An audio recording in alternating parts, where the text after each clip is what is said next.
అమ్మ ఈ కంపెనీ వాళ్ళ గురించి చెప్తూ ఏం చెప్పారంటే, ఒకటి వీళ్ళు తెలుగుదేశం నాయకులు అందుకని వీళ్ళు కేసు పెట్టారు అని చెప్తారు. ఈ కేసు పెట్టింది ఈ రోజు కాదు నాయన.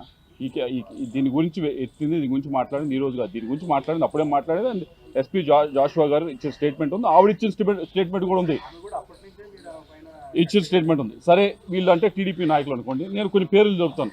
వీళ్ళందరూ వైసీపీ నాయకులే. వీళ్ళందరి దగ్గర డబ్బులు తీసుకున్నారు. పసుమర్రు రైతులు ఉన్నారు, వారు కూడా ఏదో వచ్చి మాట్లాడతారు. వాళ్ళ దగ్గర డబ్బులు తీసుకుని ఉన్నారు. ఎందుకు డబ్బులు ఇచ్చారు వారు వెనక్కి? రైతుల దగ్గర ఏదైతే ఇళ్ల స్థలాలకి రైతులు ఇచ్చిన ఇళ్ల స్థలాలకి ఇచ్చిన భూమికి ఏదైతే గవర్నమెంట్ వైపు నుంచి డబ్బులు ఇస్తారో దాంట్లో నువ్వు పర్సంటేజ్ తీసుకున్నావా లేదా? నేను గట్టిగా మాట్లాడిన తర్వాత డబ్బులు వెనక్కి ఇచ్చావా లేదా? అది ఎవరు? అది టీడీపీ నాయకులా? అది ఎవరు? మరి ఎవరి దగ్గర డబ్బులు తీసుకుంది? మరి పోతారం భాష అనే వ్యక్తి ఈయన దగ్గర డబ్బులు తీసుకున్నారు, ఇప్పటిదాకా ఇవ్వలేదు. శంకర్రావు ఎంపీపీగా ఉన్నాడు, ఈయన దగ్గర డబ్బులు తీసుకున్నారు, ఇప్పటిదాకా ఇవ్వలేదు. జెడ్పీటీసీగా ఉన్నాడు ముక్తావాస్ అనే వ్యక్తి, ఈయన దగ్గర డబ్బులు తీసుకున్నారు, ఇవ్వలేదు. గోల్డ్ సీను వైస్ చైర్మన్గా ఉన్నాడు, ఈయన దగ్గర డబ్బులు తీసుకున్నారు. ఇవన్నీ తక్కువ కాదు, 2 కోట్లు 3 కోట్లు ఇవ్వలేదు. మున్నంగి రత్తారెడ్డి అనే వ్యక్తి దగ్గర డబ్బు తీసుకున్నారు, ఇవ్వలేదు. వీళ్ళందరూ అబ్బాస్ ఖాన్ వీళ్ళ దగ్గర డబ్బు తీసుకున్నారు. సత్తా వేములయ్య, నాగయ్య, రాజేష్ నాయుడు, గట్టా హేమ, ప్రదీప్ వీళ్ళందరూ కూడా నీతో పాటు తిరిగిన వారు, నీతో పాటు పనిచేసిన వాళ్ళు. వీళ్ళందరి దగ్గర డబ్బులు తీసుకొని, వీళ్ళందరి దగ్గర డబ్బులు ఎగ్గొట్టి, వీళ్ళందరినీ కూడా బెదిరించి అధికారాన్ని అడ్డు పెట్టుకొని, ఇవన్నీ వీళ్ళందరూ కూడా టీడీపీ నాయకులేనా? వీళ్ళందరూ నీ చుట్టూ వాళ్ళే కదా మొన్నటిదాకా. వీరందరికీ ఏం సమాధానం చెప్తారు మీరు? ఇవన్నీ నిజం కదా? వీటన్నిటికంటే ముఖ్యమైనది పసుమర్రు రైతుల దగ్గర ఎందుకు డబ్బులు తీసుకున్నారు? ఎందుకు వెనక్కి ఇచ్చారు అసలు? ఇంకొకటి, మీరు నిజంగా డబ్బులు తీసుకోపోయి ఉంటే నా దగ్గరికి 10 రోజుల క్రితం ఒక వ్యక్తిని ఎందుకు పంపించారు?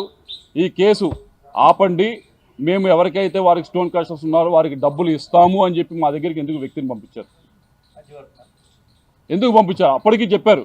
ఆ మధ్యవర్తిని పంపించి చెప్పడం కూడా ఏం చెప్పారంటే, మేము గుంటూరులో కౌన్సిలర్ ఉన్నాడు, ఆ వ్యక్తి దగ్గర దుర్గారావు అనే కౌన్సిలర్ ఎవరు ఉన్నారు, ఆ వ్యక్తి దగ్గర మేము ఇవ్వాల్సిన డబ్బులు మేము పెడతాము, ఈ కేసు వెనక్కి తీసుకోండి, తీసుకుంటే కనుక మేము ఈ డబ్బులు ఇచ్చేస్తామని చెప్పి. మరి మీరు తప్పు చేయనప్పుడు ఇవన్నీ ఎందుకు చేశారు?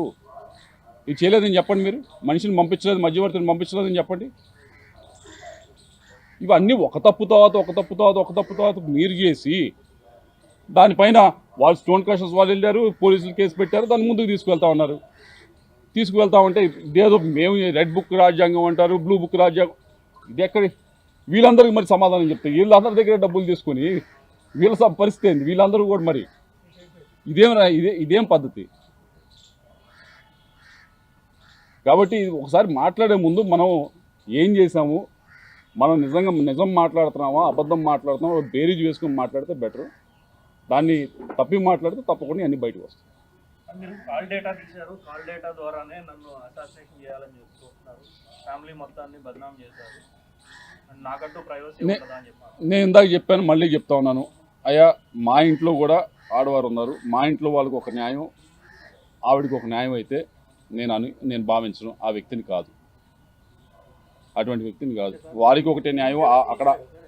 అక్కడ ఉన్న ఆవిడ కాల్ డేటాని ఎవరు తీర్చలేదు. నేను చెప్తున్నాను, మా ఇంట్లో వాళ్ళు తీర్చకపోతే ఆవిడని తీస్తాం మనం.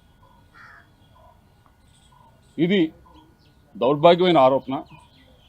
ఎందుకంటే దీని గురించి మాట్లాడాల్సిన అవసరం ఇది కేవలం దీని గురించి ఎందుకు మాట్లాడతానంటే, ఒకటి టాపిక్ డివర్షన్, అసలు విషయం నుంచి తప్పించడానికి ఈ టాపిక్ని మార్చి దీని గురించి మాట్లాడటానికి.